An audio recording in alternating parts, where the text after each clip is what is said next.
വിശുദ്ധ മർക്കോസ് എഴുതിയ സുവിശേഷം അധ്യായം 4 വാക്യങ്ങൾ 10 മുതൽ 20 വരെ. ഉപമകളുടെ ഉദ്ദേശം.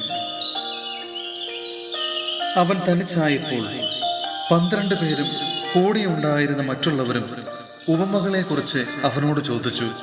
അവൻ പറഞ്ഞു, ദൈവരാജ്യത്തിന്റെ രഹസ്യം നിങ്ങൾക്കാണ് നൽകപ്പെട്ടിരിക്കുന്നത്. പുറത്തുള്ളവർക്കാകട്ടെ എല്ലാം ഉപമകളിലൂടെ മാത്രം. അവർ കണ്ടിട്ടും കാണാതിരിക്കുന്നതിനും കേട്ടിട്ടും ഗ്രഹിക്കാതിരിക്കുന്നതിനും, അങ്ങനെ അവർ മനസ്സു തിരിഞ്ഞ് മോചനം പ്രാപിക്കാതിരിക്കുന്നതിനും വേണ്ടിയാണ് അത്.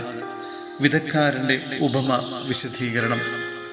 അവൻ അവരോട് ചോദിച്ചു, ഈ ഉപമ നിങ്ങൾക്ക് മനസ്സിലാകുന്നില്ലേ? അങ്ങനെയെങ്കിൽ ഉപമകളെല്ലാം നിങ്ങൾ എങ്ങനെ മനസ്സിലാക്കും? വിദഗ്ധക്കാരൻ വചനം വിതയ്ക്കുന്നു. ചിലർ വചനം ശ്രവിക്കുമ്പോൾ തന്നെ സാത്താൻ വന്ന് അവരിൽ വിതയ്ക്കപ്പെട്ട വചനം നീക്കം ചെയ്യുന്നു. ഇവരാണ് വഴിയരികിൽ വിതയ്ക്കപ്പെട്ട വിത്ത്. ചിലർ വചനം കേൾക്കുമ്പോൾ സന്തോഷപൂർവം അത് സ്വീകരിക്കുന്നു.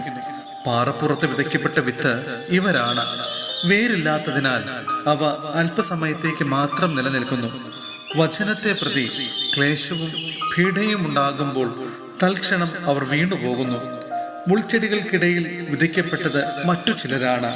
അവർ വചനം ശ്രവിക്കുന്നു, എന്നാൽ ലൗകിക വ്യഗ്രതയും ധനത്തിന്റെ ആകർഷണവും മറ്റു വസ്തുക്കൾക്ക് വേണ്ടിയുള്ള ആഗ്രഹവും അവരിൽ കടന്നുകൂടി വചനത്തെ ഞെരുക്കുകയും അത് ഫലശൂന്യമാവുകയും ചെയ്യുന്നു. നല്ല മണ്ണിൽ വിതയ്ക്കപ്പെട്ട വിത്താകട്ടെ വചനം ശ്രവിക്കുകയും സ്വീകരിക്കുകയും ചെയ്യുന്നവരാണ്. അവർ 30 മേനിയും 60 മേനിയും 100 മേനിയും ഫലം പുറപ്പെടുവിക്കുന്നു. സഹോദരരെ, വിശുദ്ധ പൗലോസ്ലീഹ തിമോഥെയോസിന് എഴുതിയ 2-ാം ലേഖനം അധ്യായം 3 വാക്യങ്ങൾ 10 മുതൽ 17 വരെ. മാതൃകയും ഉപദേശവും. ഞാൻ പഠിപ്പിച്ച സത്യങ്ങളും എൻ്റെ ജീവിത രീതിയും ലക്ഷ്യവും വിശ്വാസവും ക്ഷമയും സ്നേഹവും സ്ഥൈര്യവും നീ അടുത്തറിഞ്ഞിട്ടുണ്ടല്ലോ. ഞാൻ സഹിച്ച പീഡനങ്ങളും കഷ്ടപ്പാടുകളും അന്ത്യോക്യയിലും ഇക്കോണിയത്തിലും ലിസ്ത്രായിലും എനിക്ക് സഹിക്കേണ്ടി വന്ന മർദ്ദനങ്ങളും നീ മനസ്സിലാക്കിയിട്ടുണ്ട്. അവയിൽ നിന്നെല്ലാം കർത്താവ് എന്നെ രക്ഷിച്ചു.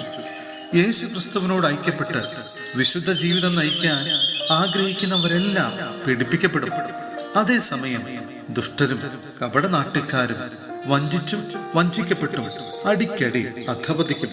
എന്നാൽ നീ പഠിച്ചിട്ടുള്ളതും ഉറപ്പായി വിശ്വസിച്ചിട്ടുള്ളതുമായ കാര്യങ്ങൾ ആരിൽ നിന്നാണ് പഠിച്ചതെന്നോർത്ത് അവയിൽ സ്ഥിരമായി നിൽക്കുക.